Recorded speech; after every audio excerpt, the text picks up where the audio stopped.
Welcome to ABC campus. आज हम ice 21 the effects of changes in foreign exchange rate में practice question कर रहे हैं, जिसका टाइटल है बिलाल लिमिटेड। क्वेश्चन है कि on 1 January 2020 an American bank transfers $1 million to a local company in Pakistan, Bilal limited, in return for a promise to pay fixed interest of 8% per year for 2 years due at the end of each year of the loan period, जो कि 31 दिसंबर है, and a payment of $1 million at the end of the above 2 year period. So basically $1 million का loan ले रहे हैं, 8% दोनों साल में इंटरेस्ट देंगे और 2 years के बाद ओरिजिनल अमाउंट भी पे कर देंगे। At the inception of the loan, 8% is the market rate for similar 2 year fixed interest denominated loans.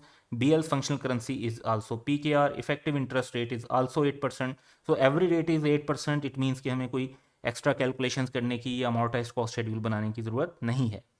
Exchange rates over the loan are, जब 1 जनवरी 2020 को हमने लोन लिया है तो तब रेट 150 का है। Average exchange rate during the year 155.5 दिया हुआ है और क्लोजिंग पे 151। फिर 2021 का एवरेज 151.75 है और क्लोजिंग 152.5 है।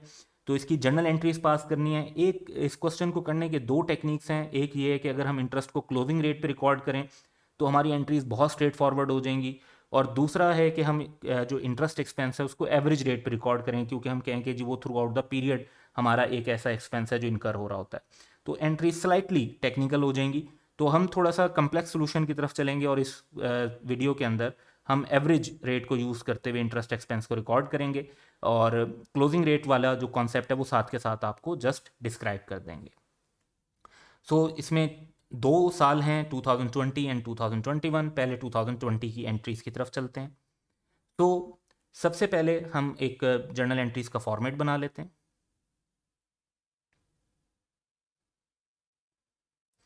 अब फर्स्ट जो इशू है वो ये है कि हमारे पास 1 जनवरी 2020 को 1 मिलियन का लोन हमने रिसीव किया है और तब रेट 150 का है। तो ऑन 1 जनवरी 2020 $1 मिलियन 150 के हिसाब से ₹150 मिलियन बन जाएंगे। तो bank debit and loan as a financial liability हम क्रेडिट कर देंगे। नेक्स्ट, जब ईयर एंड आएगा तो हमें इंटरेस्ट रिकॉर्ड करना है। इंटरेस्ट हमारे पास है 8%। तो इंटरेस्ट को अगर हम एवरेज रेट पे रिकॉर्ड करें तो क्या पोजीशन बनेगी, और उसमें 8% अगर पहले कैलकुलेट कर लेते हैं तो डॉलर्स में क्योंकि हमने पे करना है, तो $1 मिलियन का 8% वुड बी $80,000। अब इंटरेस्ट एक्सपेंस अगर हम एवरेज रेट पे रिकॉर्ड करते हैं सो दैट वुड बी 150.5, और जो पेमेंट हम कर रहे होंगे वो तो ईयर एंड पे कर रहे हैं, दैट वुड बी 151। तो इंटरेस्ट एक्सपेंस एवरेज रेट पे रिकॉर्ड किया, 12.04 मिलियन पाक रुपी बन गए, और बैंक से जो हमने पेमेंट की वो तो क्लोजिंग रेट पर की है, तो दैट वुड बी 12.08 मिलियन। और जो डिफरेंस है वो हम एक्सचेंज लॉस के तौर पर रिकॉर्ड कर देंगे। तो आप इसे बैलेंसिंग फिगर भी ले सकते हैं, या 0.5 रुपी पर डॉलर का फ़र्क है, तो $80,000 इंटू 0.5 रुपी से मल्टीप्लाई कर दें तो 0.04 मिलियन आ जाएगा।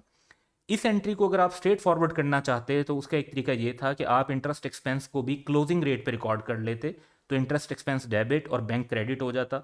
इस तरह हम एक्सचेंज लॉस की सेपरेट फिगर कैलकुलेट ना करते।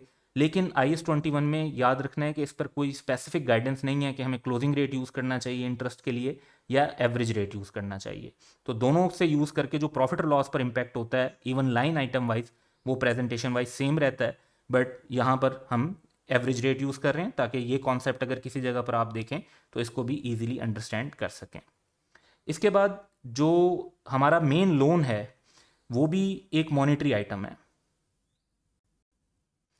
और मॉनेटरी आइटम को क्लोजिंग रेट पे ट्रांसलेट करना होता है। वंस अगेन हमारे पास जो क्लोजिंग रेट है दैट इज़ 151। तो हम 31 दिसंबर को $1 मिलियन को जब क्लोजिंग रेट पे ट्रांसलेट करते हैं तो that would B 151 million. Already loan हमने 150 मिलियन पे रिकॉर्ड किया हुआ है, क्लोजिंग रेट पर उसकी वैल्यू 151 मिलियन बन रही है।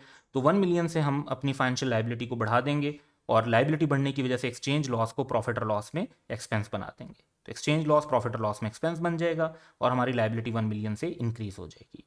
तो 2020 की ये एंट्रीज थी। अब नेक्स्ट ईयर की तरफ चलते हैं। तो नेक्स्ट ईयर की तरफ जब चलते हैं तो सबसे पहले वंस अगेन हमें इंटरेस्ट रिकॉर्ड करना है, और 31 दिसंबर को जो हमारे पास क्लोजिंग रेट है वो 151 है। 152.5 है, और जो एवरेज रेट है इस साल का वो 151.75 है। सबसे पहले तो हमें इंटरेस्ट कैलकुलेट करना है कि इन डॉलर हमारा इंटरेस्ट कितना बनता है 8% के हिसाब से। 31 दिसंबर को हम देखते हैं कि that would B 1 million into 8%, 80,000। अब क्योंकि आपका लास्ट ईयर में $80,000 का ही इंटरेस्ट बना था, $80,000 ही आपने पे कर दिए थे, तो लोन की ओवरऑल अमाउंट के अंदर कोई फ़र्क नहीं आया। इसलिए 1 मिलियन पर ही 8% हम कैलकुलेट कर रहे हैं।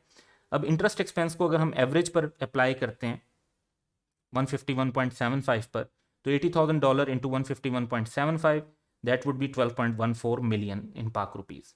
जो पेमेंट होगी वो जाहिर बात है ईयर एंड पर हो रही है, तो 31 दिसंबर की रेट अप्लाई होगा, दैट वुड बी 152.5, और ये पाक रुपये में 12.20 मिलियन बन जाएंगे। इन अमाउंट्स का जो डिफरेंस है दैट इज़ 0.06 मिलियन, या अगर आप रेट में डिफरेंस देखें तो दैट इज़ 0.75, तो $80,000 पे 0.75 वुड ऑल्सो भी 0.06 मिलियन। ये एक्सचेंज लॉस प्रॉफिट और लॉस के अंदर हम रिकॉर्ड कर देंगे।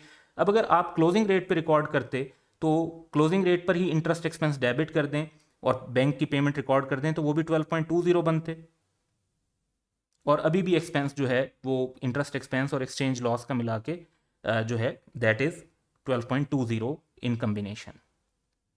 मजीद जो हमने लाइबिलिटी रिकॉर्ड की हुई है फाइनेंशियल लाइबिलिटी ओरिजिनल लोन की, अब उसको पे करने का टाइम आ गया है, क्योंकि 2 ईयर पीरियड के एंड पर हमने उसको पे करना है। अब जब पे कर रहे हैं तो that would be once again 31 December 2021 की डेट रेलिवेंट है।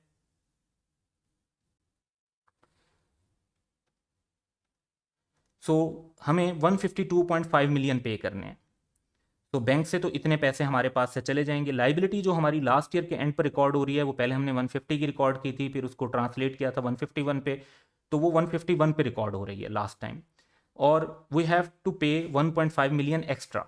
जो हमें एक्स्ट्रा अमाउंट पे करनी पड़ी that is loss for us, तो वो एक्सचेंज लॉस प्रॉफिट और लॉस के अंदर हम रिकॉर्ड कर देंगे, तो ये हमारी पेमेंट की एंट्री भी रिकॉर्ड हो जाएगी। ये इस क्वेश्चन का इशू था कि इसमें एक लोन, उसके इंटरेस्ट और फिर लोन की रीपेमेंट को हमने रिकॉर्ड करना था। That's all for today, have a good day.